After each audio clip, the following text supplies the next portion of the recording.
Hello guys, welcome back to my channel. ಎಲ್ಲರೂ ಹೇಗಿದ್ದೀರಾ? ಚೆನ್ನಾಗಿದ್ದೀರಿ ಅಂತ ಹೇಳಿ ಭಾವಿಸ್ತೀನಿ.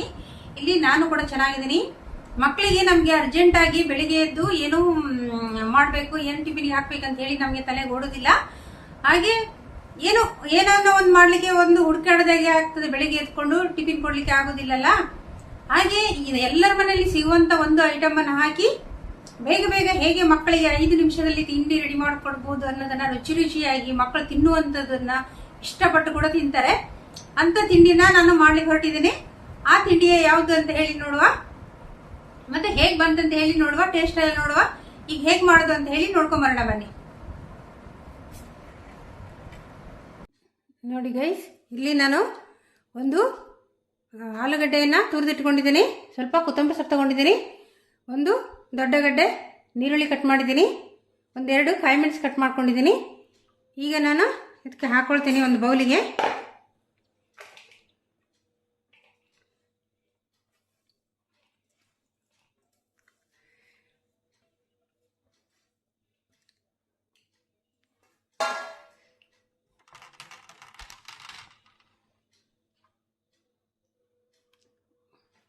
ಒಂದು ಬೌಲಿಗೆ ಹಾಕೊಂಡೆ ಅಲ್ವಾ. ಇದಕ್ಕೆ ನಾನು ಸ್ವಲ್ಪ ಗರಂ ಮಸಾಲ ಹಾಕ್ಕೊಳ್ತೀನಿ. ಒಂದು ಚಿಕ್ಕ ಸ್ಪೂನಲ್ಲಿ ಗರಂ ಮಸಾಲ ಹಾಕ್ಕೊಳ್ತೀನಿ, ಟೇಸ್ಟ್ ಚೆನ್ನಾಗಿರ್ತದೆ ಅದಕ್ಕೋಸ್ಕರ.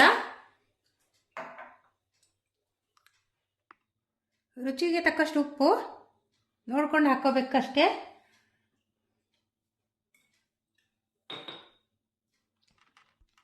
ಮತ್ತು 1 ಸ್ಪೂನು ಕಡಲೆ ಹಿಟ್ಟು ತಗೊಳ್ತೀನಿ ನಾನು. ಇಷ್ಟು ಸಾಕಿದಕ್ಕೆ. ನೀರುಳ್ಳಿ ಮತ್ತು ಆಲೂಗಡ್ಡೆ ನೀರು ಬಿಟ್ಕೊಳ್ತದೆ, ಅದಕ್ಕೋಸ್ಕರ ಯಾವುದನ್ನು ನೀರೆಲ್ಲ ಸೇರಿಸ್ಲಿಕ್ಕಿಲ್ಲ. ನಾವು ಉಪ್ಪು ಹಾಕಿದ ತಕ್ಷಣ ಆಟೋಮೆಟಿಕ್ ಅದು ನೀರು ಬಿಟ್ಕೊಳ್ತದೆ. ಇದು ಕರೆಕ್ಟ್, ಒಂದು ಉಪ್ಪೆಲ್ಲ ಕರೆಕ್ಟ್ ನಮಗೆ ಮಿಕ್ಸ್ ಆಗಬೇಕು. ಅದಕ್ಕೋಸ್ಕರ ನಾನಿಲ್ಲಿ ಎಲ್ಲವನ್ನು ಮಿಕ್ಸ್ ಮಾಡ್ತಾ ಇದ್ದೀನಿ. ತುಂಬ ಕಡಲೆ ಹಿಟ್ಟು ಕೂಡ ಹಾಕ್ಕೋಬಾರ್ದು ಇದಕ್ಕೆ. ನಾನೀಗ 2 ಮೊಟ್ಟೆನ ಒಡೆದು ಹಾಕ್ಕೊಳ್ತೀನಿ.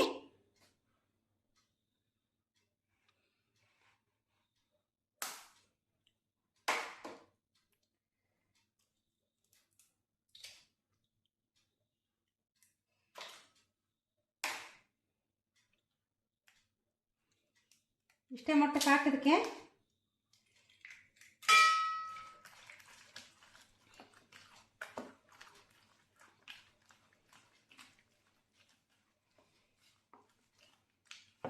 ಈಗ ಕರೆಕ್ಟಾಗಿ ರೆಡಿ ಆಯಿತು.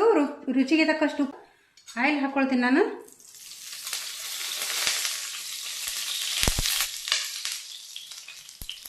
ಎಣ್ಣೆ ಎಲ್ಲ ಬಿಸಿ ಆಯ್ತಲ್ವಾ, ಕಾವಲಿಗೆ ಹಾಕಿ ಈಗ ಮಾಡೋದು ಹೇಗೆ ಅಂತ ನೋಡೋಣ. 1 ಸ್ಪೂನ್ ಹಾಕೋಬೇಕು, ಜಾಸ್ತಿ ಹಾಕ್ಕೋಬಾರ್ದು.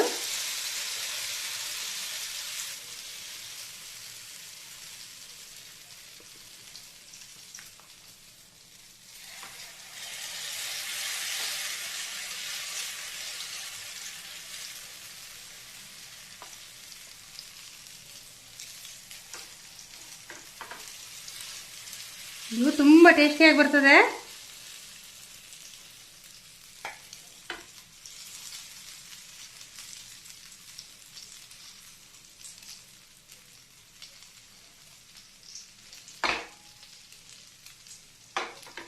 ಇದು ಲೋ ಫ್ಲೇಮಲ್ಲಿ ನಾವು ಫ್ರೈ ಮಾಡಬೇಕು.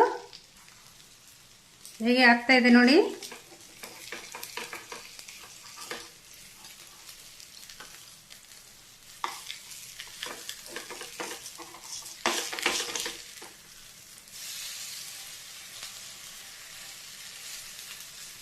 ತುಂಬ ಟೇಸ್ಟಿಯಾಗಿ ಬರ್ತದೆ ಇದು.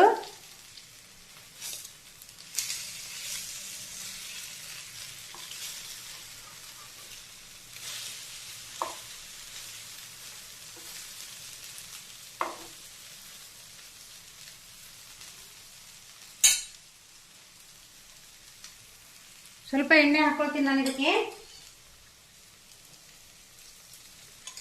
ಇದು ಚೆನ್ನಾಗಿ ಎಣ್ಣೆಯಲ್ಲಿ ಸ್ವಲ್ಪ ಬೇಯಬೇಕು.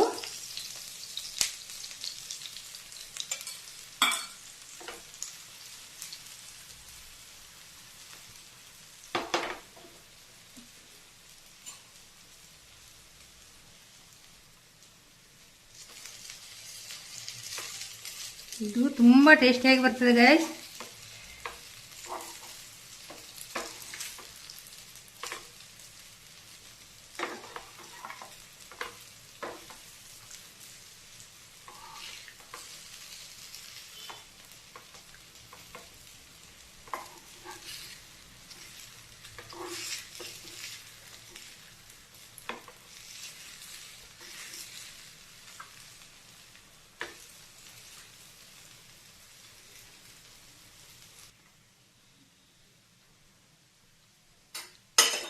ಗೈಸ್ ಈಗ ಇದು ರೆಡಿಯಾಗಿದೆ, ತೆಗಿತೀನಿ ನಾನು.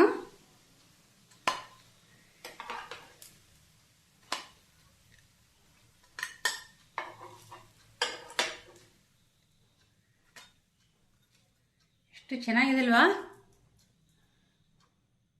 ಟೇಸ್ಟ್ ಹೇಗಿದೆ ಅಂತ ನೋಡುವ. ಇನ್ನೂ ಒಂದು 3 ಆಯಿತು, ನಾನು ಪುನಃ ಮತ್ತೆ ಹಾಕೊಂಡೆ. ಗೈಸ್ ಈಗ ಹೇಗೆ ಮಾಡೋದು ಅಂತ ಹೇಳಿ ನೋಡಿದ್ವಲ್ವಾ, ಈಗ ಹೇಗೆ ಬಂತಂತ ಹೇಳಿ ನೋಡೋಣ. ನೋಡಿ ಎಷ್ಟು ಚಂದ ಬಂದಿದೆ. ಇದು ಮಕ್ಕಳು ತಿನ್ನೋದಿಲ್ಲ ಅಂತ ಹೇಳ್ತಾರಲ್ಲ, ಅವ್ರಿಗೆ ಅಂತ ಹೇಳಿ ಮಾಡಿಸಿದ ಒಂದು ಸ್ನ್ಯಾಕ್ಸ್. ಇದು ದೊಡ್ಡವರಿಗೆ ಕೂಡ ತಿನ್ಬಹುದು. ಅರ್ಜೆಂಟಿಗೆ ಬೆಳಿಗ್ಗೆ ಏನು ಇರುದಿಲ್ಲ, ನಾಷ್ಟಕ್ಕೆ ಏನ್ ಮಾಡ್ಬೇಕಂತ ನಮ್ಮ ಹುಡುಗಿಯರಿಗೆ ಅದು ತಲೆಗೆ ಓಡುದಿಲ್ಲ. ಬೆಳಿಗ್ಗೆ ಎತ್ಕೊಂಡು ಬೆಳಿಗ್ಗೆ ಎಲ್ಲರಿಗೂ ಅಕ್ಕಿ ತಿಂಡಿ ತಿಂದು ದೋಸೆ ಇಡ್ಲಿ ಚಪಾತಿ ಎಲ್ಲ ತಿಂದು ಬೇಜಾರಾಗಿರ್ತದಲ್ವಾ, ಈ ತರ ಒಂದು ಯಾವಾಗ್ಲಾದ್ರೂ ಒಮ್ಮೆ ಬೇಜಾರಾದಾಗ ಈ ತರ ಮಾಡ್ಕೋಬಹುದು. ಸಾಯಂಕಾಲ ತಿಂಡಿ ಏನಾದ್ರು ನಮ್ಗೆ ಏನ್ ತಿನ್ಬೇಕಂತ ಹೇಳಿ ಏನು ಗೊತ್ತಾಗೋದಿಲ್ಲ ಅಲ್ವಾ, ಏನಾದ್ರೂ ಹುಡ್ತಾ ಇರ್ತೀವಿ, ಒಂದು 2-3 ಐಟಮ್ ಅನ್ನ ಯೂಸ್ ಮಾಡ್ಕೊಂಡು ಎಷ್ಟು ಚೆನ್ನಾಗಿ ಇದನ್ನ ಮಾಡ್ಕೋಬಹುದು ಅನ್ನೋದನ್ನ ನಾನು ನಿಮ್ಗೆ ತೋರಿಸ್ಕೊಟ್ಟಿದ್ದೀನಿ. ಮತ್ತೆ ತುಂಬಾ ಟೇಸ್ಟಿಯಾಗಿ ಬರ್ತದೆ, ಮತ್ತೆ ಹೆಲ್ದಿ ಕೂಡ. ಇದರಲ್ಲಿ ಏನು ನಾವು ಕೆಮಿಕಲ್ ಏನು ಯೂಸ್ ಮಾಡಿಲ್ಲ, ಮತ್ತೆ ಯಾವುದು ಬ್ರೇಕಿಂಗ್ ಸೋಡಾ ಎಲ್ಲ ಯೂಸ್ ಮಾಡಿಲ್ಲ. ಮನೇಲಿ ಸಿಗುವಂತ ಐಟಮ್ ಅನ್ನೇ ನಾವು ಯೂಸ್ ಮಾಡ್ಕೊಂಡು ನಾನು ಮಾಡಿ ತೋರಿಸಿದ್ದೇನೆ. ಹೇಗೆ ಬಂತಂತ ಹೇಳಿ ಈಗ ಟೇಸ್ಟ್ ನೋಡುವ.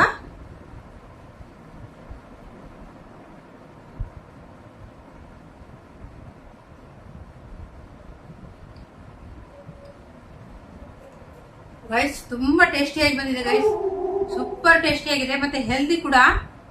ನಮಗೆ ಡಯಟ್ಗೆ ಬೇಕಾಗಿರೋರು, ಡಯಟ್ ಮಾಡೋರು ಕೂಡ ಇದನ್ನ ತಿನ್ಬಹುದು, ಅಷ್ಟು ಒಂದು ಹೆಲ್ದಿಯಾಗಿದೆ. ನಾವೇನು ಯೂಸ್ ಮಾಡಿಲ್ಲ ಅಲ್ವಾ, 1 ಆಲೂಗಡ್ಡೆ, 2 ಮೊಟ್ಟೆ, 1 ನೀರುಳ್ಳಿ, 2 ಕಾಯಿ ಮೆಣಸು, ಕೊತ್ತಂಬರಿ ಸೊಪ್ಪು, 1 ಸ್ಪೂನ್ ಕಡಲೆ ಹಿಟ್ಟು, ಮತ್ತೆ ಆಯಿಲ್ ನಮಗೆ ಬೇಕಾದ ಅಷ್ಟು ನೋಡ್ಕೊಂಡು ಹಾಕೋಬಹುದು. ನಾನು ಸ್ವಲ್ಪ ಇದಕ್ಕೆ ಜಾಸ್ತಿನೇ ಹಾಕಿದ್ದೇನೆ. ನಿಮಗೆ ಖಾಲಿ ಒಂದು ನಾನ್ ಸ್ಟಿಕ್ ಕಾವಲಿಯಲ್ಲಿ ಎಣ್ಣೆ ಒರೆಸಿ ಕೂಡ ಇದನ್ನು 2 ಸರಿ ಕಡೆ ಕೂಡ ಕರೆಕ್ಟ್ ಆಗಿ ಬೇಯಿಸಿ ತೆಗಿಬಹುದು.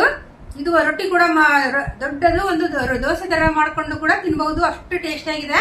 ಇದಕ್ಕೆ ಯಾವ ಚಟ್ನಿ ಬೇಡ ಏನು ಬೇಡ, ಖಾಲಿ 1 ಗ್ಲಾಸ್ ಚಹಾ ಮಾಡ್ಕೊಂಡ್ರೆ ಸಂಜೆ ಸ್ನಾಕ್ಸಿಗೆ ಸೂಪರ್ ಒಂದು ತಿಂಡಿ. ಮಕ್ಕಳಿಗೆ ಕೂಡ ಒಂದು ಬ್ರೇಕ್ಫಾಸ್ಟ್ ಕೂಡ ಆಗ್ತದೆ, ನಮಗೂ ಕೂಡ ಬ್ರೇಕ್ಫಾಸ್ಟ್ ಆಗ್ತದೆ. ಅರ್ಜೆಂಟ್ ಆಫೀಸ್ಗೆ ಹೋಗೋರಿಗೆ ನಮಗೆಲ್ಲ ಅರ್ಜೆಂಟ್ ಆಗಿ 1 ಮೊಟ್ಟೆ, 1 ನೀರುಳ್ಳಿ, 1 ಆಲೂಗಡ್ಡೆಯನ್ನ ಕೆರೆದು ಬಿಟ್ಟು ಮಿಕ್ಸ್ ಮಾಡಿ ಆಮ್ಲೆಟ್ ಮಾಡಿದಾಗೆ ಮಾಡ್ಕೊಂಡ್ರೆ ಉಂಟಲ್ಲ, ತುಂಬಾ ಟೇಸ್ಟಿಯಾಗಿ ಬರ್ತದೆ. ಮತ್ತೆ ಈಸಿಯಾಗಿ 5 ನಿಮಿಷದಲ್ಲಿ ಇಷ್ಟು ಚಂದ ಟೇಸ್ಟ್ ಆಗಿ ತಿಂಡಿ ಮಾಡ್ಕೊಳ್ಳಿಕ್ಕೆ ತುಂಬಾ ಸುಲಭ. ಎಲ್ರಿಗೂ ಹೆಲ್ಪ್ ಆಗಲಿ ಅಂತ ಹೇಳಿ ನಾನು ತೋರಿಸಿದೆ. ಮತ್ತೆ ವಿಡಿಯೋ ಇಷ್ಟ ಆದ್ರೆ ಲೈಕ್ ಮಾಡಿ, ಶೇರ್ ಮಾಡಿ, ಪ್ಲೀಸ್ ಕಮೆಂಟ್ ಮಾಡಿ, ಮತ್ತೆ ಸಬ್ಸ್ಕ್ರೈಬ್ ಮಾಡೋದನ್ನ ಮರಿಬೇಡಿ. Thank you for watching.